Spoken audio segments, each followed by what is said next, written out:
السلام علیکم ورحمۃ اللہ وبرکاتہ۔ اعوذ باللہ من الشیطان الرجیم، بسم اللہ الرحمن الرحیم۔ رب اشرح لی صدری ویسر لی امری واحلل عقدۃ من لسانی یفقهوا قولی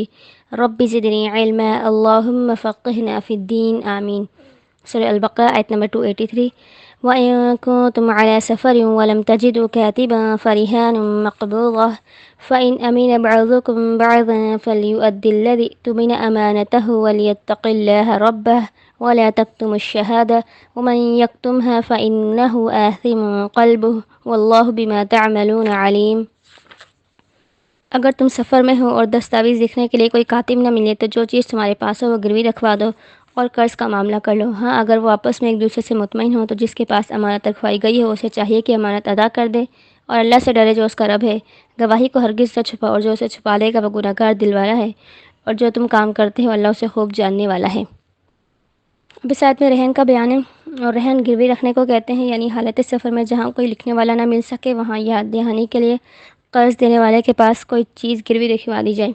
مثلاً آپ سفر میں ہیں اور آپ کو کچھ ادھار پیسے چاہیے، تو آپ کے پاس لکھنے کی کوئی سہولت موجود نہیں ہے، تو ایسی صورت میں آپ کے پاس کوئی چیز ہے، یعنی مثال کے طور پر آپ نے گھڑی پہنی ہوئی ہے تو وہ آپ اس شخص کو دے دیں گے، گروی رکھوا دیں گے جس سے آپ ادھار لے رہے ہیں، اور جب آپ اسے اس کا ادھار واپس کریں گے تو وہ آپ کو آپ کی گھڑی واپس کر دے گا۔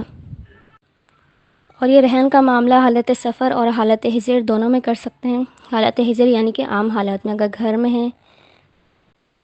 تب بھی ضمانت کے طور پر اپنی کوئی چیز رکھوا سکتے ہیں۔ اور رہن تحریر کے ساتھ بھی ہوتا ہے اور تحریر کے بغیر بھی، اور اس کی 3 صورتیں ہیں۔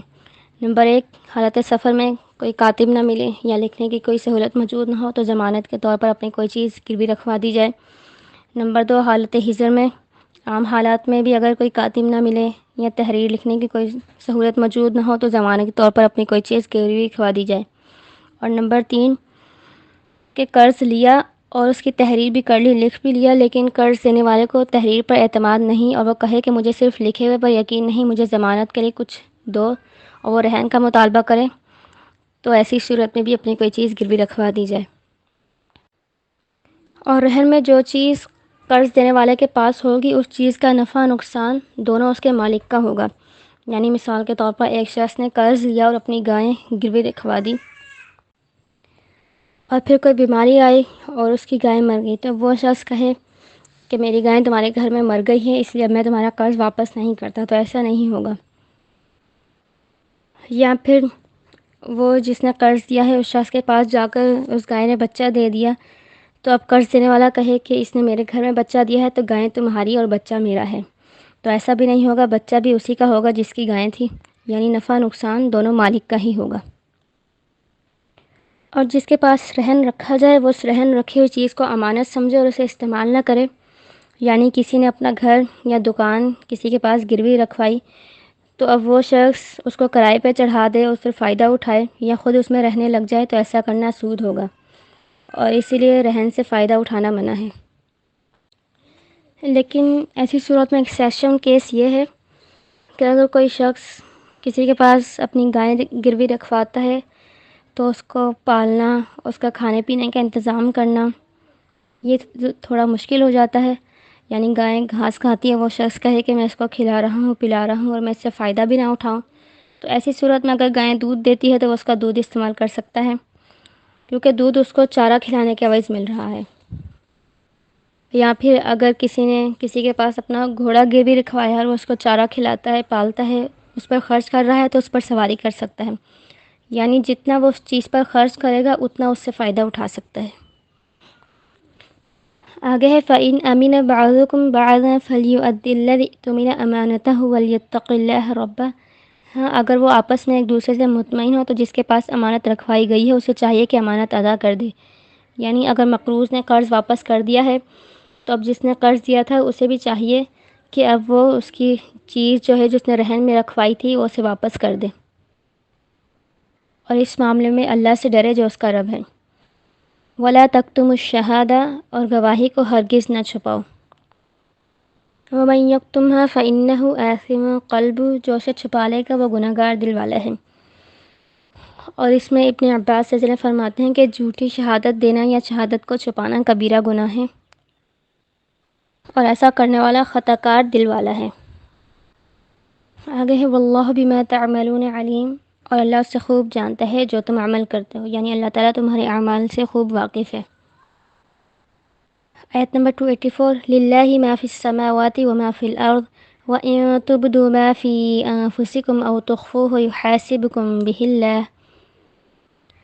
فَيَغْفِرُ لِمَن يَشَاءُ وَيُعَذِّبُ مَن يَشَاءُ وَاللَّهُ عَلَى كُلِّ شَيْءٍ قَدِيرٌ۔ جو کچھ آسمانوں اور زمین میں ہے سب اللہ ہی کا ہے، تم اپنے دل کی باتیں خواہ ظاہر کرو یا چھپاؤ، اللہ تم سے ان کا حساب لے گا، پھر جسے چاہے گا معاف کر دے گا اور جسے چاہے گا عذاب دے گا، اور اللہ ہر چیز پر قادر ہے۔ اس آیت میں بتایا جا رہا ہے کہ تمام کائنات پر اللہ ہی کی بادشاہت ہے، اللہ تعالیٰ کائنات کی ہر چیز سے باخبر ہیں، جو کچھ آسمان میں ہے اور جو کچھ زمین میں ہے سب اللہ کا ہی ہے، اور کوئی بھی چیز اس سے پوشیدہ نہیں، خواہ وہ کتنی ہی باریک ہو یا کیسے ہی پردے میں ہو، اور اللہ تعالیٰ دلوں کے حال بھی جانتے ہیں اور ان پر محاسبہ کریں گے۔ حدیث میں آتا ہے کہ جب یہ آیت مبارک نازل ہوئی تو صحابہ کرام پریشان ہو گئے، اور انہوں نے نبی کریم صلی اللہ علیہ وسلم سے سوال کیا کہ نماز، روزہ، زکوٰۃ اور جہاد کے بارے میں جو اللہ تعالیٰ نے ہمیں حکم دیا ہے ہم اس پر عمل کرتے ہیں اور یہ ہماری طاقت میں ہے، لیکن دل میں پیدا ہونے والے خیالات اور وسوسوں پر تو ہمارا اختیار نہیں، وہ تو انسانی طاقت میں بھی نہیں ہے، لیکن اللہ تعالیٰ تو ان پر بھی محاسبے کا اعلان کر رہے ہیں۔ تو نبی کریم صلی اللہ علیہ وسلم نے فرمایا کیا تم یہود و نصارہ کی طرح یہ کہنا چاہتے ہو کہ ہم نے سنا اور نافرمانی کی؟ بلکہ تم کو چاہیے کہ تم یوں کہو ہم نے سنا اور اطاعت کی۔ چنانچہ صحابہ کرام نے اسے تسلیم کر لیا اور ان کے زمانوں پر یہ کلمات جاری ہو گئے سمعنا و اطعنا۔ پھر اللہ تعالیٰ نے صحابہ کرام رضی اللہ عنہم کا جذبہ اور سمع اطاعت دیکھ کر یہ آخری 2 آیات نازل کی ان کی تعریف میں۔ مسند احمد کی حدیث ہے اور بخاری کی حدیث ہے کہ نبی کریم صلی اللہ علیہ وسلم نے فرمایا اللہ تعالیٰ نے میری امت سے دل میں آنے والی تمام باتوں وساوس کو معاف فرما دیا ہے، البتہ زبان سے اظہار کرنے اور عمل کرنے پر گرفت ہوگی۔ اب یہاں پہ سمجھنے والی بات یہ ہے کہ دل میں آنے والے خیالات اور وسوسوں پر پکڑ نہیں ہے، لیکن دل کے اعمال پر پکڑ ہے، اور دل کے اعمال کیا ہیں؟ محبت کرنا، نفرت کرنا، ایمان، کفر، نفاق، شک، اچھی نیت، بری نیت، یہ دل کے اعمال ہے اور ان پر پکڑ ہے۔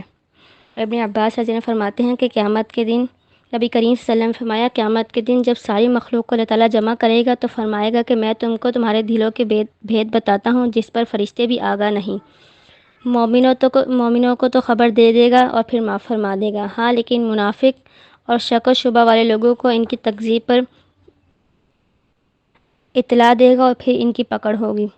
یعنی اللہ تعالیٰ انہیں ان کے دل کی کمائی پر پکڑ کرے گا۔ اور اسی طرح ایک اور حدیث میں آتا ہے کہ حضرت عبداللہ بن عمر رضی اللہ عنہ فرماتے ہیں کہ نبی کریم صلی اللہ علیہ وسلم نے فرمایا اللہ تعالیٰ ایمان والے کو اپنے پاس بلائے گا یہاں تک کہ اپنا بازو اس پر رکھ دے گا، پھر اس سے کہے گا بتا تو نے فلاں فلاں گناہ کیا تھا فلاں فلاں دن، وہ اقرار کرتا جائے گا اور بہت سے گناہوں کا اقرار کر دے گا، تو اللہ تعالیٰ فرمائیں گے سن، دنیا میں بھی میں نے تیرے ان گناہوں پر پردہ پوشی کی اور آج کے دن بھی ان تمام گناہوں کو معاف فرما دیتا ہوں، اور اسے اس کی نیکیوں کا صفحہ اس کے دائیں ہاتھ میں دے دیا جائے گا۔ ہاں البتہ کفار و منافق کو تمام مجمع کے سامنے رسوا کیا جائے گا، ان کے گناہ ظاہر کیے جائیں گے اور پکارا جائے گا کہ یہ وہ لوگ ہیں جنہوں نے اپنے رب پر جھوٹ باندھا اور ان ظالموں پر اللہ کی پھٹکار ہے۔ آگے ہے فَيَغْفِرُ لِمَن يَشَاءُ وَيُعَذِّبُ مَن يَشَاءُ وَاللَّهُ عَلَى كُلِّ شَيْءٍ قَدِيرٌ۔ پھر جسے چاہے گا معاف کر دے گا اور جسے چاہے گا عذاب دے گا، یعنی آخرت میں انسان کی نیتوں کو دیکھتے ہوئے اس کے عملوں کی جزا یا سزا دی جائے گی۔ اور آگے فرما دیا کہ اللہ تعالیٰ ہر چیز پر قادر ہے۔ وآخر دعوانا ان الحمد للہ رب العالمین، جو ہم نے پڑھا اللہ تعالیٰ ہمیں اس پر عمل کرنے کی توفیق دے، آمین یا رب العالمین۔